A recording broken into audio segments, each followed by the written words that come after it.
जय हिंद दोस्तों। डेली 10 क्वेश्चनों की सीरीज़ में आपका स्वागत है। हम यहाँ पर बात कर रहे हैं यूपीएससी की, यूपीएससी प्रीलिम्स की।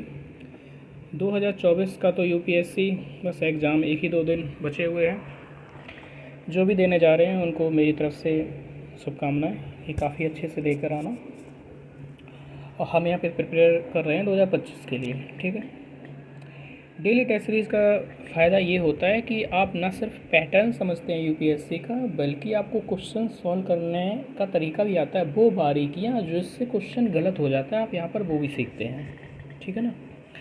तो 10 क्वेश्चन होते हैं, ज़्यादा समय नहीं लगता है। आप अगर 5 मिनट भी डेली इसको डबल स्पीड में सुन ले रहे हैं, 5 मिनट में 4 मिनट में आपका हो जाएगा। लेकिन इससे आपको इतना फ़ायदा मिलेगा कि आप सोच नहीं सकते। सीरियसली, आप हमारे टेलीग्राम चैनल को सब्सक्राइब कर लीजिएगा। यूट्यूब के ऑफिशियल जो लिंक है वहाँ पे जाइए, टेलीग्राम की लिंक मिलेगी आपको, उसको फॉलो कर लीजिएगा। डेली आपको मिलता रहेगा, ठीक है। वहाँ पे आपको पीडीएफ्स मिल जाएंगे और साथ ही साथ नोट्स, सारी चीज़ें टेस्ट भी मिल जाएंगी, ठीक है। धीमे धीमे हम यहाँ पर कुछ समय बाद सीसेट भी शुरू करने वाले हैं, जिससे कि प्रीलिम्स का जो डर है वो ही ख़त्म हो जाए। मतलब कि सीसेट भी आपका पेपर होता रहे साथ ही साथ। क्योंकि सीसेट के मान लीजिएगा डेली 10 क्वेश्चन आप लगाते रहे, 15 मिनट की क्लास होगी, डेली 10 क्वेश्चन आप करते रहे, तो आपका सीसेट पूरे साल में कितना मजबूत हो जाएगा, है ना।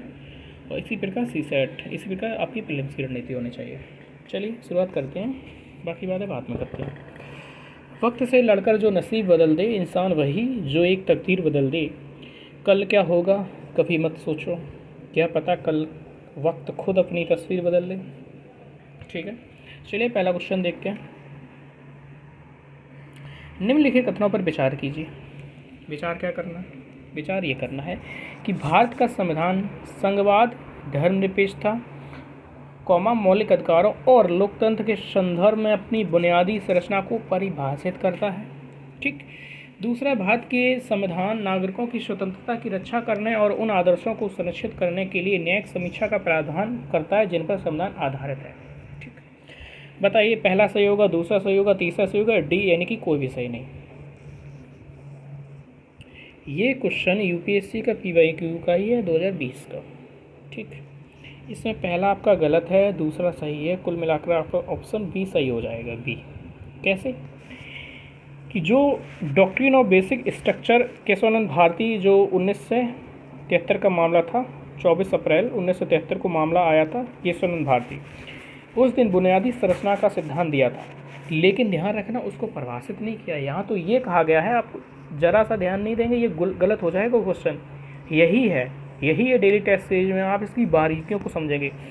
भारत का संविधान संघवाद, धर्मनिरपेक्षता, मौलिक अधिकार, लोकतंत्र के रूप में बुनियादी संरचना को परिभाषित करता है। आप कहेंगे हाँ, आपको लगेगा ठीक है, के रूप में नहीं करता है। हालांकि संघवाद, धर्मनिरपेक्षता, मौलिक अधिकार और लोकतंत्र बेसिक स्ट्रक्चर का भाग है, सच में है, लेकिन इसी के रूप में परिभाषित नहीं करता है। समय समय पर सुप्रीम कोर्ट बताता रहता है कि अमुक अमुक प्रावधान भी उसके अंतर्गत आते हैं, ठीक है। दूसरा सही है कि न्यायिक समीक्षा करता है, जो भी आदर्श है उन पर आधारित है। ऑप्शन बी सही हो जाएगा। वैसे आप क्वेश्चन ये गलत कर दिए थे, जरूर 100% गलत कर देते आप। दूसरा क्वेश्चन बताइए।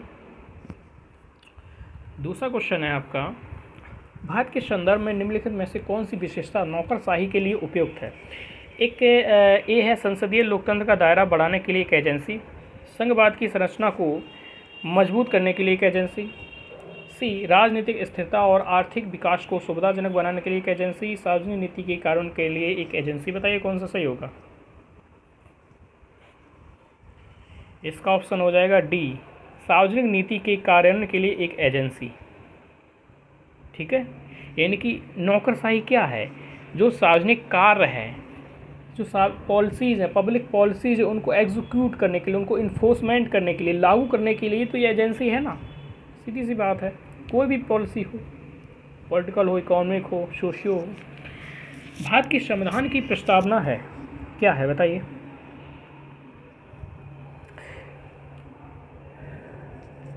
ऑप्शन डी हो जाएगा इसका राइट, ऑप्शन डी। संविधान का एक हिस्सा तो है, ठीक है, यहाँ पे संविधान का हिस्सा नहीं है, गलत हो जाएगा। कोई कानूनी प्रभाव नहीं है, गलत हो जाएगा। ठीक है, यहाँ देखिए संविधान का एक हिस्सा है लेकिन अन्य हिस्सों से स्वतंत्र रूप से इसको कोई प्रभाव नहीं है, क्योंकि इनमें जो बातें लिखी, संविधान में जो बातें दी गई उन्हीं का एक भावार्थ इसमें दिया गया है, तो डी हो जाएगा। ये क्वेश्चन गलत होने की संभावना बहुत ज़्यादा है। देखिए प्रिएम्बल हुआ आपका, ठीक है, फंडामेंटल ड्यूटीज़ हुई, फंडामेंटल राइट्स हुए, डीपीएस हुई। इन चारों चैप्टर से 3 से 4 क्वेश्चन प्रीलिम्स में आते ही आते हैं, इनको तैयार करिए। ठीक है, सही से। और उनमें भी जो प्रिएम्बल है यहाँ से क्वेश्चन आता है, लेकिन अब जो क्वेश्चन आएगा सब प्रकार से क्वेश्चन पूछा जा चुका है, अब जब भी आएगा गहराई से आएगा, इसी प्रकार आएगा, उसको थोड़ा ध्यान रखिएगा। चौथा क्वेश्चन देखिए, भारत के संविधान के भाग 4 में निहित प्रावधानों के संदर्भ में कौन सा कथन सही है? वे अदालतों द्वारा परिवर्तनीय होंगे, मतलब बाध्य होंगे लागू करने के लिए। वे किसी भी न्यायालय द्वारा परिवर्तनीय नहीं होंगे। इस भाग में निर्धारित सिद्धांत राज्य कानून बनाने को प्रभावित करेंगे। बताइए क्या सही होगा? एक सही होगा, दो सही होगा, दोनों सही होगा, या फिर दोनों गलत होंगे?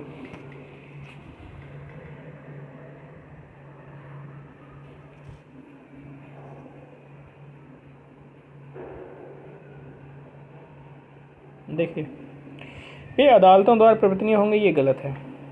परिवर्तनीय केवल फंडामेंटल राइट्स हैं भैया, ठीक है, मौलिक अधिकार है, टीपीएस भी नहीं है, पहला गलत है। अब देखिए, वे किसी भी न्यायालय द्वारा परिवर्तनीय नहीं होंगे, दूसरा सही है। इस भाग में निर्धारित सिद्धांत राज्य द्वारा कानून बनाने को प्रभावित करेंगे। नीति निर्देशक तत्व मतलब है नीतियों का निर्देशन करेंगे, जैसे डायरेक्टर होता है ना, मूवी को निर्देशित करता है कि क्या क्या कब होना चाहिए, वही ये है। ऑप्शन डी हो जाएगा आपका, दूसरा और तीसरा करेक्ट है। पांचवा क्वेश्चन देखिएगा, भारत के संविधान के अनुसार वोट देने के लिए योग्य व्यक्ति को 6 महीने के लिए किसी राज्य में मंत्री बनाया जा सकता है, भले ही वह उस राज्य के विधानमंडल का सदस्य ना हो। लोक प्रतिनिधित्व अधिनियम 1951 के अनुसार किसी आपराधिक अपराध के लिए दोषी ठहराया गया और 5 साल के कारावास की सजा पाने वाला व्यक्ति जेल से रिहा होने के बाद भी चुनाव लड़ने के लिए स्थायी रूप से अयोग्य है। क्या होगा इसका, बताइए आप?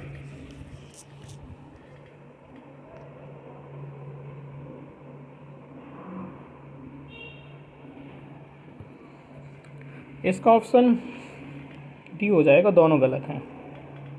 दोनों गलत क्यों? ये देखिए, इसमें जो लिखा है, इसमें ये कहा गया कि 5 वर्ष की कारावास हो गया, उसके लिए स्थायी रूप से अयोग्य, ऐसा नहीं है। उसमें प्रावधान किया गया है कि 2 वर्ष या उससे अधिक समय के लिए किसी को आपराधिक मामले में किसी को दंड मिल जाता है तो अयोग्य हो जाएगा, ठीक है। लेकिन जब जेल से निकलेगा ना, उसके 6 साल प्लस और, मतलब कि 2 साल तो ये, उसके बाद 6 साल तक और चुनाव नहीं लड़ सकता, उसके बाद लड़ सकता है, ठीक है, तो ये गलत है। भारत के संविधान के अनुसार वोट देने के योग्य व्यक्ति को 6 महीने के लिए किसी राज्य में मंत्री बनाया जा सकता है, भले ही वह उस राज्य के विधानमंडल का सदस्य ना हो। गलत।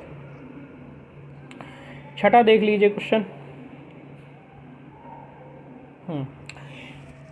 छठा क्वेश्चन है कि भारत के राष्ट्रपति ऐसी जगह पर संसद का सत्र बुला सकते हैं जहां वह उचित समझे। भारत का संविधान 1 वर्ष में संसद के 3 सत्रों का प्रावधान करता है। तीनों सत्र आयोजित करना अनिवार्य नहीं है। 1 वर्ष में संसद की बैठक के लिए आवश्यक न्यूनतम दिनों की कोई संख्या नहीं है।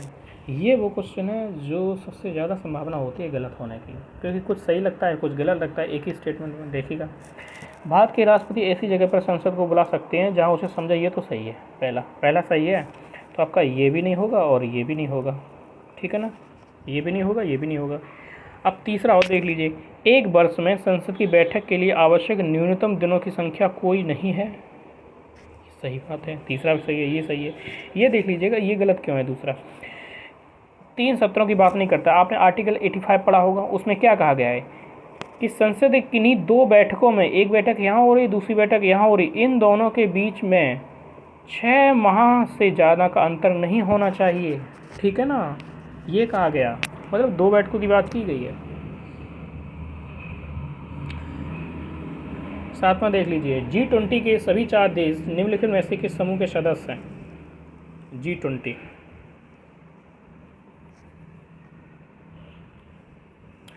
अर्जेंटीना, मैक्सिको, दक्षिण अफ्रीका और तुर्की, ये सारे हैं, ठीक है। आपका यहाँ पे होमवर्क होगा, SW कहते हैं जिसे कि G20 में कौन कौन से मेंबर हैं, ठीक है। इसकी स्थापना कब होती है, इसका हेडक्वार्टर कोई है तो कहाँ है या नहीं है, क्या है, ये देख लेना है। थोड़ी 2-3 चीज़ें, इससे क्वेश्चन आ सकता है, ठीक है। 8वां क्वेश्चन देखिए, निम्नलिखित कथनों पर विचार करें, ठीक है।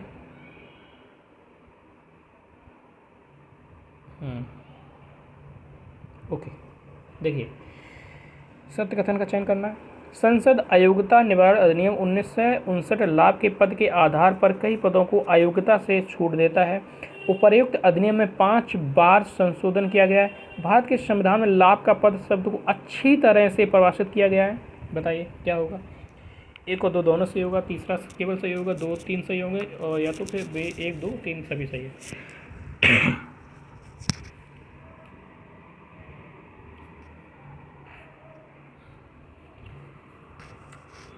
देखिए, सबसे पहले आप ये देखिए कि संविधान में लाभ के पद को अच्छी तरह परिभाषित किया गया है, नहीं। अगर किया जाता भाइयों और बहनों, तो फिर हमें किसी कानून की ज़रूरत ही क्यों पड़ती जब अच्छे से डिफाइन किया गया। तो तीसरा तो नहीं होगा, ये नहीं होगा, ये नहीं होगा, ये नहीं होगा, तीनों गलत हो गए। हाँ, 1959 का ऑफिस ऑफ प्रॉफिट का एक्ट आया था, तो 5 बार संशोधन किया गया, ये सही है, ठीक है।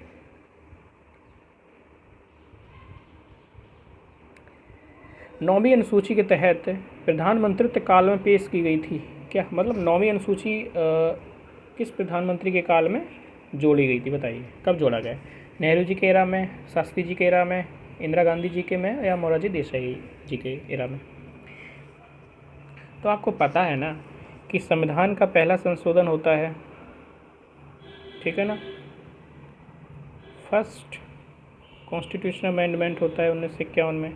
इसमें एक नौवीं अनुसूची जोड़ दी जाती है ना, जिसमें जो भी कानून डाले जाएंगे उनकी न्यायिक समीक्षा नहीं की जाएगी। तो जवाहरलाल नेहरू थे ना भैया 1964 तक। नेक्स्ट देखिए, निम्नलिखित कथनों पर विचार करें। ऑप्शन ठीक है, देखिए, भारत के संविधान के 44 संशोधन में प्रधानमंत्री के चुनाव को न्यायिक समीक्षा से परे रखने वाला लेख पेश किया गया, नहीं विधेयक पेश किया गया, ठीक है।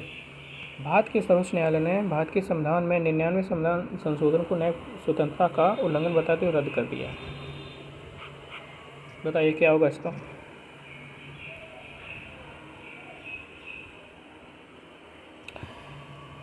हालांकि इसका क्वेश्चन का आंसर तो आप ही बताएंगे, लेकिन आपसे कोई दूसरा क्वेश्चन पूछ लेंगे, ये थोड़ा सा टफ लग रहा है तो हम खुद बता देते हैं। देखिए, ये ऊपर का गलत है, ठीक है।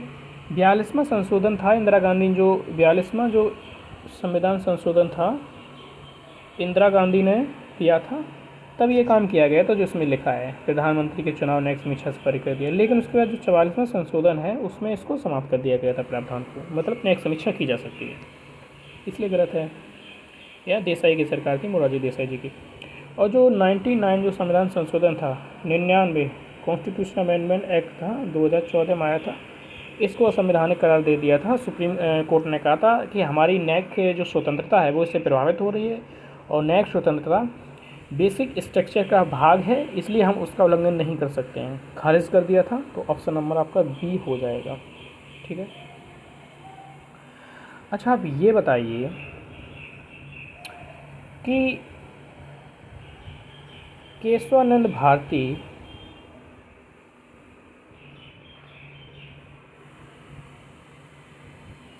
किस राज्य से संबंधित है, ठीक है। केशवानंद भारती किस राज्य से संबंधित थे, जिनको ही पूरा केंद्र में रखकर ये डिसीजन दिया गया, जिसने भारत की राजनीति को हमेशा हमेशा के लिए बदल दिया, और यहाँ तक कि यही कारण ही रहा था देश में आपातकाल लागू करने का, ठीक है ना, एक प्रमुख कारण रहा था, एकमात्र तो नहीं। ठीक है, मिलते हैं अगली क्लास में। आप लाइक करें क्लास को, सब्सक्राइब करें, शेयर करें, टेलीग्राम चैनल को सब्सक्राइब कर लें। Thank you, all the best.